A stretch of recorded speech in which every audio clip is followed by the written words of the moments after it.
오늘 하나님께서 우리에게 주시는 말씀은 출애굽기 21장 15절 그리고 17절 말씀입니다. 제가 가진 성경으로 구약성경 114페이지에 있습니다. 출애굽기 21장 15절 그리고 17절 말씀 제가 받들어 읽겠습니다. 자기 아버지나 어머니를 치는 자는 반드시 죽일지니라. 자기의 아버지나 어머니를 저주하는 자는 반드시 죽일지니라. 아멘. 기도하겠습니다. 우리의 힘과 도움이 되시는 아버지 하나님, 이 시간 하나님 앞에 우리의 모든 것을 가지고 나아갑니다. 우리의 깨끗하고 맑고 예쁜 모습보다는 일그러지고 죄에 찌들고 그리고 하나님께서 기뻐하시지 않을 부끄러운 모습을 다 가지고 나아갑니다. 우리 주 예수 그리스도의 보혈로 또한 성령의 기름으로 이 시간 주시는 말씀으로 우리를 정결하게 씻어 주시옵소서. 우리가 비록 약하고 악하지만은 하나님의 뜻을 받들어 우리 주 예수 그리스도의 형상을 닮아가도록 우리의 믿음이 온전히 되게 하여 주시고 말씀으로 우리를 하나님 곁으로 가까이 인도하여 주옵소서. 예수님의 이름으로 간절히 기도드렸사옵나이다. 아멘. 예전에 유교 국가였던 우리나라는 효도를 굉장히 강조를 했습니다. 그래서 이곳저곳에 효자비, 효녀비가 많이 있습니다. 그리고 또 우리가 이스라엘의 율법을 보면 오늘 이 무시무시한 말씀을 여러분께서 보셨듯이 모세오경에서 아버지 어머니에게 상해를 입히거나 아버지 어머니를 저주하거나 심지어 혹은 어떻게 이유가 무엇이든 부모님을 죽인 자는 반드시 돌로 쳐 죽이라고 이렇게 엄격하게 명령이 되어 있습니다. 성경에서나 우리나라의 옛 전통에서나 참 효도를 강조했구나 하는 것을 우리가 알 수가 있습니다. 그런데 이 상황을 우리가 뒤집어서 한번 생각을 해보십시다. 도대체 왜 이렇게 효도를 강조를 했을까요? 왜 효도를 잘한 아들, 딸에게는 비석을 세워서 그 아름다운 이름을 기념을 했을까요? 그 이유는 간단합니다. 예나 지금이나 효도하는 자녀가 많이 없었기 때문입니다. 만약에 모든 사람들이 다 효도를 하고 숨쉬듯이 당연하게 부모님을 공경했다면은 도대체 뭐하러 효도를 강조하겠으며 효도했다고 비석을 세워주고 칭찬해주고 그랬겠습니까? 사람들이 잘 안 하니까 그리고 못하니까 그렇게 해서라도 효도하면은 좋은 거다. 효도하면 나라에서 상도 주고 그리고 하나님께서도 기뻐하실 것이다. 너희가 만약 효도를 안 해? 그러면 너희는 다 죽는 거야. 이렇게 얘기를 했던 것입니다. 그렇다면 왜 효도하는 것이 이렇게 힘에 더울까요? 우리나라 사람들이나 심지어는 하나님의 계명을 지키고 살아야 하는 이스라엘 사람들조차 왜 이렇게 부모님을 공경하는 것이 힘들고 어려웠을까요? 더군다나 요즘처럼 공동체가 약화되고 가족 개념이 거의 무너져가는 세상 속에서 효도라는 개념처럼 참 어렵고 또 낯설게 느껴지는 것이 없는데 도대체 사람은 왜 이렇게 효도하기가 어려운 것일까요? 그 이유는 매우 간단합니다. 우리의 부모님도 우리도 죄인이기 때문입니다. 어렸을 적에는 많은 아이들이, 대부분의 아이들이 부모님을 이 세상에서 가장 멋지고 가장 강하고 가장 내가 의지할 만한 사람이라고 생각을 합니다. 그럴 수밖에 없는 것이 아들이든 딸이든 어머니의 몸에서 태어납니다. 아주 어린 태아였을 시절부터 어머니 없이는 그 생명은 살 수가 없었고 태어나서도 한참 동안은 인간 아기는 엄마가 제대로 돌봐주지 않으면 이 세상에 살아있을 수가 없습니다. 그러다 보니 본능적으로 아이가 엄마에 대해 가지는 감정은 무조건적입니다. 많은 사람들이 저는 어머니보다 아버지가 더 좋아요 할지는 몰라도 그거는 커서 그렇게 변해가는 거지 맨 처음 태어난 아기 그리고 뱃속의 아기는 엄마를 의지할 수밖에 없습니다. 모든 생명과 삶의 근원이 엄마에게서 나오기 때문이죠. 그리고 좀 제대로 된 집안에서 자랐다면은 어렸을 적에도 아이가 필요한 모든 것 그리고 아이가 중요하게 생각하는 모든 것을 공급하는 사람들은 대체로 부모님입니다. 그렇기 때문에 아이가 머리가 커지고 세상의 생활을 하게 되면 그 이후엔 달라지지만 어렸을 적에는 이 세상에서 엄마 아빠가 제일 좋고 제일 멋있고 그리고 제일 훌륭한 사람들이라고 이렇게 생각을 합니다. 그래서 여자애들은 나는 크면은 아빠랑 결혼할 거야 이렇게 말하는 애들이 많고 아들의 경우 나는 엄마가 세상에서 제일 좋아 이렇게들 얘기를 하죠. 이래야 정상이지. 만약에 어린아이가 아주 어린데 나는 엄마 아빠가 세상에서 제일 싫고 제일 무서워요 이랬다가는 정말 문제 있고 부모님에게 하는 문제를 좀 우리가 생각해 봐야 할 그런 집안입니다. 그런데 이게 영원히 이어지는 것이 아닙니다. 부모님이 아이 어렸을 적에는 세상 최고의 사람들이지만 사실은 그렇지가 않잖아요. 하나님 앞에 섰을 때 그저 나약하고 연약한 인간, 죄인일 뿐이고 부모님이 세상에서 그렇게 완벽한 사람들이 될 수가 없습니다. 아이에게나 그렇게 보였던 거죠. 아이도 점점 자라가고 세상을 알게 되면서 그 사실을 깨닫습니다. 어릴 때는 우리 엄마 아빠가 최고인 줄 알았고 제일 좋은 사람들인 줄 알았고 제일 멋있는 사람들인 줄 알았는데 정말 실망이다. 내가 크고 보니까 우리 부모님이 절대 훌륭한 게 아니구나. 멋진 게 아니구나. 심지어 나쁘게는 능력도 없고 되게 나쁘구나. 이런 생각을 하게 되기까지 합니다. 그러면서 원래 사람이 기대를 크게 하다 보면 실망이 큰 거죠. 원래 어떤 사람에 대해서 기대한 게 하나도 없었다. 그럼 그 사람이 별로 안 좋은 사람으로 드러난다 하더라도 기대가 없었는데 무슨 실망을 하겠어요. 그냥 그렇구나 하고 아무 생각이 없겠죠. 혹은 애초에 감정이 안 좋았다면 그렇지 뭐 실망할 줄 알았어 하고 그냥 별 문제가 없을 것입니다. 그런데 문제는 부모님에 대해서 아이들이 본능적으로 사랑하고 의지하고 기대하는 바가 컸었기 때문에 이 우주의 어떤 사람들에게보다 기대는 부분이 컸었기 때문에 실망도 어마어마하게 한다라는 것이죠. 아이가 세상을 살아가면서 많은 것에 실망하겠지만은 부모님에게 실망하는 그것만큼 큰 실망은 아마 다시는 없을 것입니다. 그러다 보니까 부모님도 이렇게 하나님 앞에 연약하고 부족한 죄인이고 사람으로서도 완벽할 수 없고 또 자녀 역시도 하나님 앞에 죄인이고 천사가 아니고 부모님을 사랑하는 마음도 있지만 또 사랑한 만큼 실망한 마음도 크기 때문에 서로 삐걱거릴 수밖에 없습니다.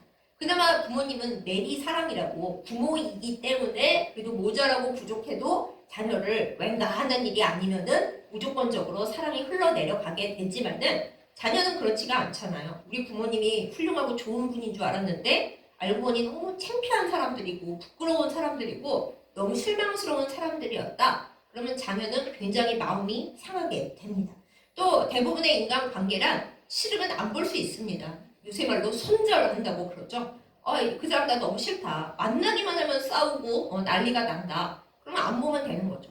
뭐 무촌이라고 하는 부부지간에도 옛날에는 다들 참고 사셨는데 요즘은 안 그렇죠. 부부가 안 맞으면은 금방 님에서 남 되는 거 순식간입니다. 아주 간단히 끝나버립니다. 요새는 그것을 별로 부끄러워하지도 않고 그렇게 문제 있다고 여기지도 않습니다. 그러나 부모와 자녀 사이는 그렇지가 않습니다. 안 보고 산다 하더라도 그 사이가 남이 될 수는 없습니다. 혈연으로 이어져 있기 때문입니다. 그렇다 보니까 점점 아무리 마음에 안 들고 실증나고 또 미워지는 일이 많다고 해도 천국에 가서 모두가 하나가 되기까지는 부모와 자식은 끊어질 수가 없는 관계죠. 그러다 보니까 그야말로 죄송한 속보적 표현으로 엿 같은 사이가 되는 게 쉽다라는 것입니다. 보통 엿을 우리가 예쁜 말로 쓰지가 않죠. 정말 끈적끈적하고 띄어질 수가 없는데 하지만 붙어 있는데 썩 좋지는 않은 그런 관계 이렇게 쓰여지죠. 부모는 자식에게 기대하는 것이 있었으므로 또 본인들이 이루고 싶었는데 이루지 못한 것들을 그러면 안 되지만 자녀는 하나님의 선물이고 하나님 앞에서 또 다른 그 애의 삶이 있다는 걸 인정해야 하지만 부모님도 연약하고 또 자식을 사랑하는 마음에 내 삶을 같이 투영하기 때문에 자식에게 잔소리하고 기대를 많이 하고 실망시키면 막 심하게 할 수도 있죠. 자녀의 경우에는 그것이 너무 버겁습니다. 내 인생 내 거고 부모님이 나를 사랑하는 걸로 족한데 내가 할 수 없고 하기 싫은 거를 이래라 저래라 하고 제일 자녀들이 많이 하는 말이 뭔지 아세요? 부모님도 못했으면서 그리고 할 생각도 없으면서 다 못하면서 왜 나만 갖고 그래? 자기들이나 잘하라 그래. 이렇게 얘기하죠.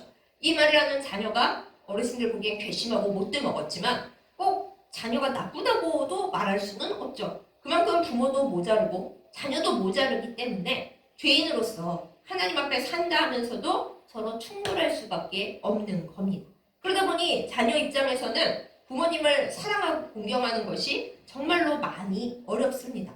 물론 존경받을 만한 부모님이고 나에게 너무 사랑을 쏟아부으면서 고생을 너무 많이 한 부모님이다 라는 걸 자녀 마음속에 가지고 있다면은 부모님만 생각하면 눈물이 핑 돌고 진짜 우리 엄마 아빠가 나를 위해 너무 희생을 많이 하셨는데 내가 잘해야지 이런 마음 가지면 정말 좋은 가정이고 훌륭한 부모님이시고 좋은 자녀, 효도하는 자녀가 될 수 있죠.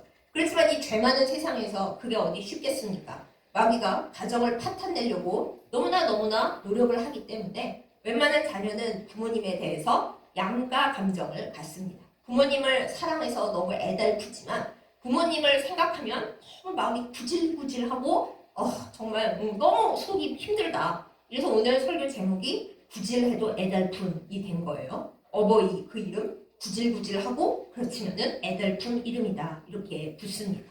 이 자녀의 감정이 이러하기 때문에 효도가 어려운 거고 또 헤어질 수 없기 때문에 늘 가야 되고 그 누구보다도 부모님의 약점과 문제점과 단점을 잘 알고 있기 때문에 더 나아가서는 부모님의 그런 문제점이 유전을 통해 자기에게도 똑같이 혹은 더 세게 내려왔다는 걸 자녀가 알고 있기 때문에 부모님께 온전히 효도를 하기가 너무 힘든 겁니다.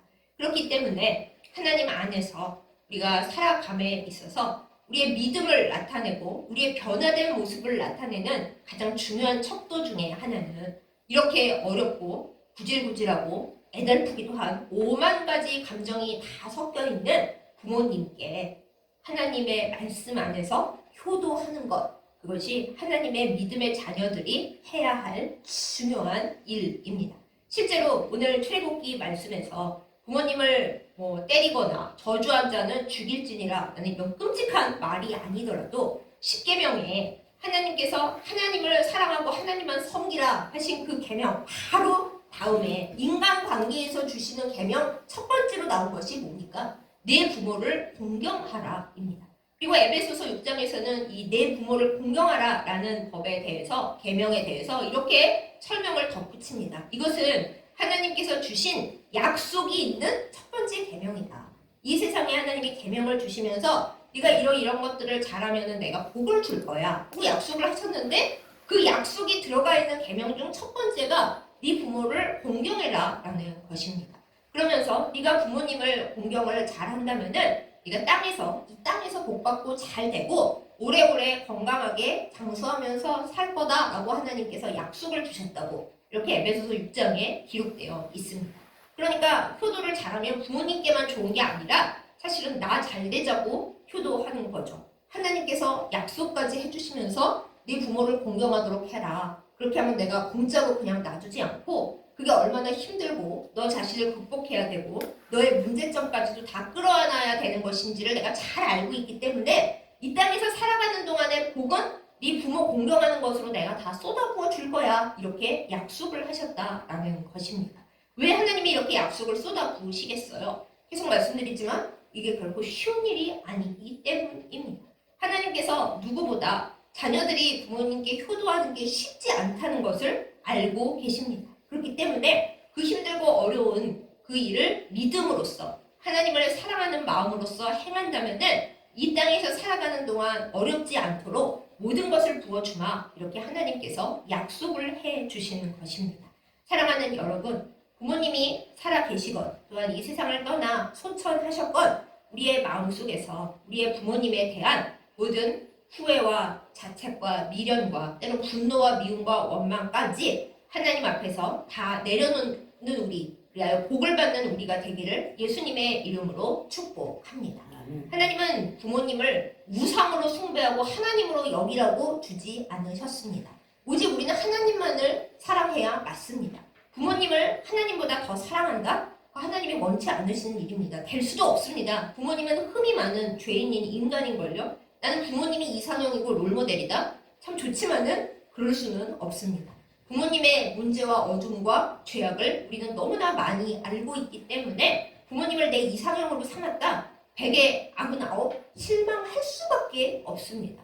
아니 우리 부모님처럼 난 진짜 살지를 말아야겠다. 이게 대부분의 사람들의 생각이잖아요. 그런데 이 생각에 매이면은 결국엔 부모님보다 더 이상하게 살 수밖에 없습니다. 그러므로 우리는 여기서 딱 끊고 부모님은 하나님께서 나를 이 세상에 보내시기 위해서 나의 생명의 통로로 사용하셨고 내가 하나님께 복을 받을 수 있나 없나 나의 마음을 단련하고 나의 삶을 단련하는 섬기는 대상으로서 부모님을 거기에 두셨다라는 걸 우리의 마음에 다 간직을 하고서 부모님은 롤모델이 아니고 하나님 안에서 내가 사랑하고 섬기고 나의 인생 훈련을 하는 대상이다. 이렇게 생각을 해야 우리가 부모님을 공경할 수가 있습니다.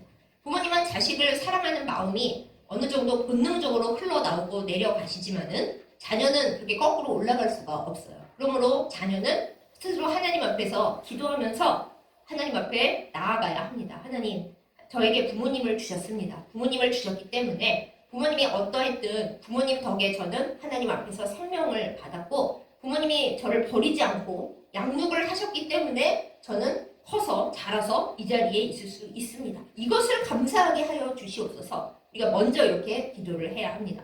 부모님이 나에게 이걸 해줬고 못 해줬고 나를 옛날에 때렸고 구박을 했고 나에게 부정적인 말만 해가지고 내가 트라우마로 남았다. 그걸 말하기 시작하면 우리는 하나님 앞에 부모님으로 인한 복을 받을 수가 없습니다. 그리고 부모님으로부터 내려온 모든 분노와 원망의 굴레도 끊을 수가 없게 됩니다. 우리가 그것을 끊고 복받는 유일한 방법은 하나님께서 부모님을 통해 나에게 생명을 주셨고 지금까지 내가 살아남을 수 있도록 기초 작업을 해주셨다. 이것으로 감사해야 됩니다. 거기서 만약 부모님이 더 잘해주셨고 학교도 보내주고 나를 위해 희생 헌신하셨다. 그건 진짜로 감사할 일이죠. 하나님, 우리 부모님이 저를 세상에 태어나게 해준 것만도 감사한데 저에게 이렇게 좋은 일을 하는 좋은 부모님을 주셔서 너무너무 감사합니다. 그렇게 가야지 당연하게 여기서 아니 딴 부모들은 이것도 해주고 저것도 해줬는데 우리 부모는 나한테 해준 것도 없으면서 바라기만 바래. 이러면 하나님이 우리에게 바라시는 인생이 아닌 거죠. 하나님은 우리 부모님을 통해 우리를 이 세상에 내어 보내셨고 죽지 않고 초반에 살아남을 수 있도록 해주신 그것만으로 부모님이 나에게 할 수 있는 최소한의 일은 해줬다. 우리가 그렇게 받아들여야 우리가 복을 받고 살 수가 있습니다. 그러면 이제 우리가 이렇게 삐뚤어질 수가 있죠. 아니 사실 저는 제가 살아있는 게 하나도 안 기쁘거든요. 우리 부모님이 저를 낳지를 않으셨더라면은 저는 더 기뻤을 것이므로 그거에 기뻐할 수가 없네요. 이렇게 말씀하시는 분도 행여 있을지 모릅니다.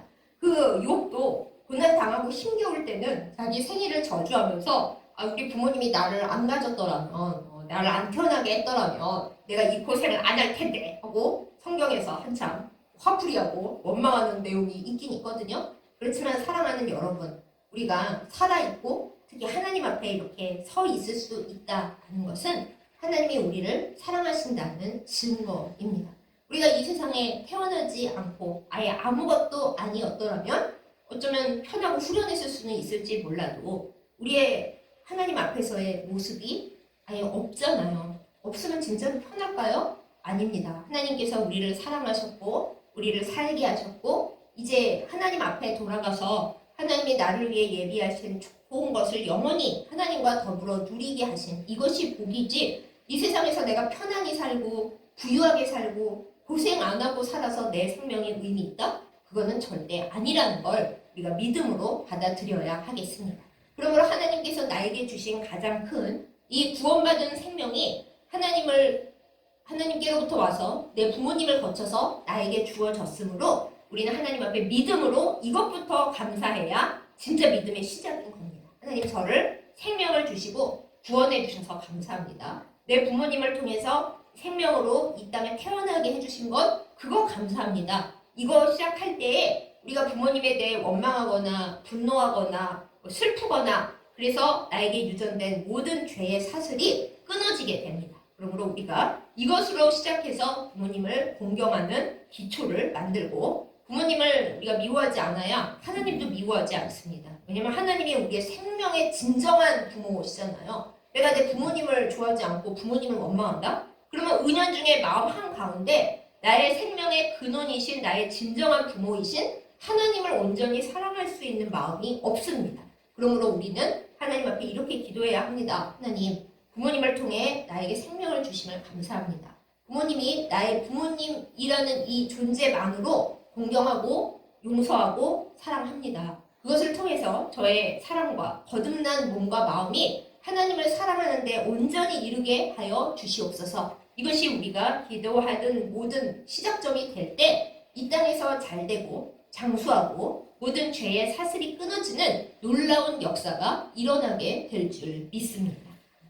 우리가 이것을 하면서 이제 부모님을 섬기는 대상으로 바라볼 때 인간의 그냥의 모습으로는 사실 할 수가 없죠. 인간적인 모습만 보면 할 수가 없습니다. 그러므로 하나님 앞에서 우리가 또 기도해야 될 것이 있습니다. 부모님을 그 인간적인 장점과 단점 그리고 인간으로서의 문제점으로 바라보지 않게 해주십시오. 이것이 또한 우리의 기도가 되어야 합니다. 부모님은 하나님께서 나에게 섬기고 사랑하라고 주신 부모님이시다. 또 나이가 많아질수록 연로하고 연약하여 질수록 부모님이 예전에 나에게 부모님이었다라는 걸 생각할 것이 아니라 이제는 내가 섬겨야 할 대상이 되었고 하나님께서는 섬기는 나를 저울에 달아보고 계시고 내가 얘한테 복을 어느 정도 주어야 될까 이것을 지금 보고 계시다는 것을 잊지 않는 우리이기를 예수님의 이름으로 축복합니다. 또한 우리가 이 부족한 부모님을 불쌍히 여기고 너그럽게 여기고 공격할 때 하나님이 그 뒤로 이어지는 복을 무엇을 주시는지 알고 계십니까? 바로 내 자녀들이 부족한 나를, 문제 많은 나를, 부모님처럼 늙어가고 모자라져가는 나를 내가 부모님을 잘 대했다면 자녀들도 나에게 잘 대하는 그러한 복을 하나님께서 허락하여 주십니다. 하나님은 우리의 모든 일거수일투족을 사실은 다 보고 계시고 다 하나님의 저울에 달고 계십니다. 우리가 이 세상에서 하는 모든 일들 중에서 특별히 부족하고 연약한 내 부모님을 미워하지 않고 공경하고 효도가 너무너무 어려운 것인 줄은 잘 알고 있지만 이것을 나의 믿음의 훈련이라고 생각하고 행할 때 하나님께서 위로는 하나님께 대하는 그 마음에 복 주실 것이고 아래로는 내 자녀손들이 나의 모범을 보고 잘하고 잘되는 복을 내려주실 줄 믿습니다. 사랑하는 여러분, 효도는 되게 현실적인 나를 위한 일입니다.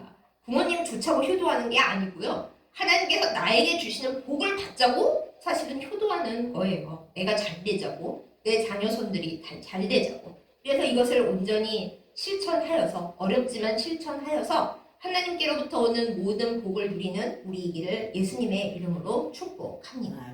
오늘 말씀을 이제 요약하면서 우리가 하나님 앞에 늘 나아가야 할 기도 두 가지를 간단하게 말씀을 드립니다. 첫 번째로는 우리 안에 우리가 부모님을 바라보면서 정말 싫었고 저렇게 되지는 말아야지 생각했던 어떤 약점과 단점이 분명히 있을 거예요. 남들은 다 우리 부모님 훌륭한 사람인 줄 아는데 나는 알고 있는 그렇지 않다는 그런 문제들이 있잖아요. 그래서 유명한 분들 돌아가신 후에 아들, 딸들이 약간의 원한을 담아서 우리 아버지, 어머니 그렇게 훌륭한 분 아니고 사실 아들, 딸인 나에게는 이렇게 나쁜 분이었다 뭐 그런 책을 간혹 쓰는 걸 보면 좀 그렇거든요. 얼마나 마음에 맺혔으면 저럴까 싶기도 하지만 꼭 저렇게까지 해야 될까 이런 생각이 들기도 하는데 우리가 우리의 부모님을 바라볼 때 정말 저런 문제는 싫다 생각한 모든 것들이 우리가 그저 원망과 맺힌 한으로만 갖고 있으면 우리도 나중에 나이 들어서 부모님보다 더하면 더했지 덜하지 않은 그 장점을 그대로 갖고 있게 됩니다. 너무 슬픈 일이잖아요. 복을 못 받는 일이고 그러므로 우리가 부모님의 단점과 문제점에 대해 욕할 것이 아니라 그것에 대해서 하나님 앞에 기도를 해야 합니다. 하나님, 부모님의 이런 점이 정말 힘들고 너무 싫습니다. 그런데 더 싫은 거는 제가 그것을 온전히 깨지 못해서 사슬처럼 거기에 묶여서 또 유전적인 죄를 제가 받아서 저도 그럴까봐 더 심할까봐 심히 두렵고 떨립니다. 하나님, 예수 그리스도의 보혈로 이 모든 유전되는 죄의 사슬, 유전되는 악한 문제의 사슬을 끊어 주시옵소서. 우리가 이걸 날마다 기도해야 합니다. 부모님이 마음에 안 들면 안 들수록 사실은 우리는 이 기도를 더 세게 해야 되는 책임을 갖고 있는 사명자인 거죠. 이것을 꼭 기도해서 이 문제가 나와 내 자녀 사이에서는 나타나지 않기를 강력하게 기도해서 사슬로 더러운 사슬을 끊는 우리이기를 예수님의 이름으로 축복합니다. 또 한 가지는 이제 우리의 자녀손들을 위해 기도하는 거예요. 나와 내 부모님이 사이가 나빴다. 제대로 회개하지 않으면 나와 내 아이의 사이가 나쁠 확률이 너무나 높습니다. 그러므로 옛날에 어르신들이 정말 나쁜 말이지만 너도 네 자식에게 똑같이 당해봐라 그러시잖아요. 이거 진짜 나쁜 말이에요. 사실은 그 말씀을 하신 부모님도 악하고 그게 또 그걸 또 받아야 되는 자녀도 악하고 다 죄의 덩어리에 그냥 부르는 거죠. 우리가 부모님께 그 말에 대한 사과를 못 받았다 하더라도 나는 내 부모님이 나에게 한 악한 행동에 대해 사과를 하나도 못 받았기 때문에 그거는 용서할 수가 없어요. 이러는 분들도 꽤 계시긴 한데 연약한 죄인인 부모님께 사과 받아봤자 그걸 어디다 쓰겠습니까? 사과해놓고 또 갇힐 건데요. 그 사과는 하나님께서 나를 사랑해 주시고 내가 그 원망스러운 일에 파묻혀서 똑같은 인생 반복하지 않는 걸로 하나님께로부터 받으시기 바랍니다. 그리고 더 중요한 거는 내 자녀 손이 내가 부모님에게 했던 그 말들, 또 부모님이 나에게 했던 그 저주, 그것에 얽매이면은 안 되잖아요. 우리는 이 땅에서 그 사슬을 끊어서 복을 받고 우리의 자녀 손들은 나로 이어지는 이 악의 사슬에 매이지 않게 해달라고 우리가 하나님 앞에 또 기도해야 합니다. 하나님, 우리 집안이 그렇게 서로 효도하지 못했고 부모님도 썩 좋은 부모님이 아니었고 남들에게 자랑은커녕 참 부끄러운 일이 많은 집안이었지만은 이 모든 일은 이 대에서 다 끝나게 하시고 우리 자녀손들은 저와 화목하게 해주시고 복받고 서로 사랑해서 이 땅에서 잘되고 강건한 그런 집안, 그런 가족 되게 해주십시오 라고 우리가 끊임없이 기도를 해야 됩니다. 사실은 자녀가 성공하게 해달라는 기도보다는 하나님 안에서 우리가 서로 죄의 사슬을 끊고 서로 욕하지 않고 서로 미워하지 않고 원망하지 않고 괘씸해하지 않고 서운해하지 않고 주님 안에 평온한 화목한 집안 되게 해주십시오. 이 기도가 제일 중요해요. 요즘 많이 문제되는 것이 아들딸이 1등하는 거에 목숨을 걸고 많은 것을 퍼부어주고 우리 애가 사회에서 성공했다라는 걸 자랑하는 부모님들이 많죠. 그리고 애가 사회에서 성공을 못했다고 부끄러워하면서 정말 내가 부모로서 망신이고 우리 애는 왜 저런지 몰라 이러시는 분들 많이 계신데 애가 성공했다고 다가 아닙니다. 정말 예를 들기 너무 불편하지만 얼마 전에 수능 만점을 받았던 학생이 자기 여자친구를 잔혹하게 살해해서 시끄러웠잖아요. 한때는 그 집안의 보배였고 그 지역의 자랑거리였을 텐데 그 자랑거리였었던 만큼 집안의 문제, 이제 근심과 고통의 덩어리가 된 그 아이를 한번 생각해 보세요. 부모님이 자녀에게 주어야 할 것은 좋은 교육이나 좋은 환경이 아니라 내가 부모님께 잘했고 내 집안이 너무 어렵고 고통스러웠어도 죄의 사슬을 내가 믿음으로 다 끊고 행복한 집안, 인성을 바르게 교육하는 집안, 그리고 신앙의 모범을 보이는 그 집안이 되게 해주는 것, 그것이 자녀에게 할 수 있는 일입니다. 아니, 전에 애초에 성격이 나빠서 못하겠어요. 그러시면 기도를 하세요. 내 자녀들이 나의 이 성격적인 문제나 우리 집안의 여러 불화하는 문제, 시끄러운 문제, 이것 때문에 망가지고 엄마 아빠 싫어하다가 똑같은 더한 인생 되지 않도록 하나님께서 내 아이의 부모가 되어주시고 아이들이 나 본받아서 나 쳐다보다가 망하지 않고 하나님을 부모로 삼고 하나님의 자녀가 되어서 이 모든 죄의 사슬로부터 풀려나게 해주십시오. 이것이 부모님으로서 자녀에게 해주어야 할 기도고 자녀가 부모님을 바라보면서 우리 부모님 진짜 싫다니까 이거 아니고 부모님의 모든 문제와 수치는 죄인으로서 문제였습니다. 저는 하나님의 은혜로 이 모든 것을 끊고 주님의 자녀로 살기를 원합니다. 하지만 부모님을 미워하거나 원망하지는 않게 해주십시오. 이것이 우리의 기도가 되어야 하겠습니다. 사랑하는 여러분, 부모님을 생각할 때 좋기만 하는 사람, 그립기만 한 사람 별로 없는데 있으면 정말 축하드립니다. 그런데 별로 없어요. 다들 마음이 쎄하죠. 오늘 설교 제목대로 부모님에 대해 애달픈 마음 절반, 구질구질하다 생각하고 싶지도 않다 하는 마음 절반, 그게 보통 일반적인 사람들입니다. 우리 그리스도인들은 그것을 예쁘게 성령 안에서 승화시켜야 하겠습니다. 하나님께서 우리에게 주시는 믿음을 가지고 성령의 은혜를 가지고 부모님에 대해 구질구질했던 그 감정은 하나님께 맡기시고 애달픈 감정은 우리 부모님이 참 연약했지만은 나에게 생명의 전달자였고 나를 양육해서 여기까지 오게 하신 분들이다. 감사한 마음을 가질 때에 하나님 앞에 부모님을 가져다 놓을 때 그때 악한 사탄은 물러가고 우리의 자녀들도 우리도 이 땅에서 복을 누리게 될 줄 믿습니다. 어려운 일이죠. 평생 가는 과제죠. 부모님 돌아가셨다면 더 어쩌면 해결해야 되는데 힘든 과제일 수도 있습니다. 그럼에도 불구하고 오늘 하나님께서 우리에게 말씀을 하십니다. 너희가 부모를 공경하고 이미 간수해라도 부모를 용서하고 마음의 너그러움을 갖고 기도한다면 이 땅에서 잘되고 장수할 거라고요. 여러분 복 받고 싶으시죠? 부모님과의 모든 이 구질구질한 감정과 상황을 예수님의 이름으로 끊어내고 복 받고 강건하고 우리의 자녀손들에게 복을 물려주는 우리이기를 예수님의 이름으로 축복합니다. 아멘. 기도하겠습니다. 하나님 아버지, 우리의 영원한 부모가 되시는 하나님을 사랑하고 따라갑니다. 그러나 그럼에도 불구하고 우리가 이 세상에서 주신 부모님을 생각하면 애틋하고 좋은 마음보다는 참 어딘가 막히고 구질구질한 생각이 들고 그리고 힘겨운 것이 많음을 주님 앞에 고백합니다. 우리가 죄인이고 우리 부모님도 연약한 인간이고 우리가 죄의 사슬에서 온전히 풀려나지 못했기 때문에 드는 이 모든 감정과 이 모든 상황들을 우리 주 예수 그리스도의 보혈로 정결하게 씻어 주시옵소서. 하나님, 부모님의 마음에 들지 않았던 내가 상처받았던 모든 것들 예수 그리스도 앞에 내어놓습니다. 이 모든 죄짐을 풀어주시고 모든 굴레에서 우리를 건져내사 자유케 하시고 기쁨과 평안을 허락하여 주시옵소서. 그리하여 집안에 내려오는 모든 유전적인 죄악들이 우리 자녀손들에게도 따라가는 일이 없도록 이 대에서 끊어주시는 역사가 일어나게 하여 주시옵소서. 우리가 부모가 힘들다 하면서 우리도 자녀들에게 똑같이 힘든 부모는 아닌지 이 시간 돌아봅니다. 우리의 자녀들에게 하나님께서 부모가 되어 주시옵소서. 우리의 연약함을 미워하거나 원망하는 자녀들이 아니라 하나님의 자녀가 되어서 우리를 불쌍히 여기고 우리의 죄악을 따라오지 않고 하나님께서 양육하시는 것에 따라 하나님이 기뻐하시는 모습으로 자라가고 부모의 모든 죄를 끊어버리는 자녀들이 되도록 하나님께서 인도하시고 역사하여 주시옵소서. 예수님의 이름으로 간절히 기도드렸사옵나이다. 아멘.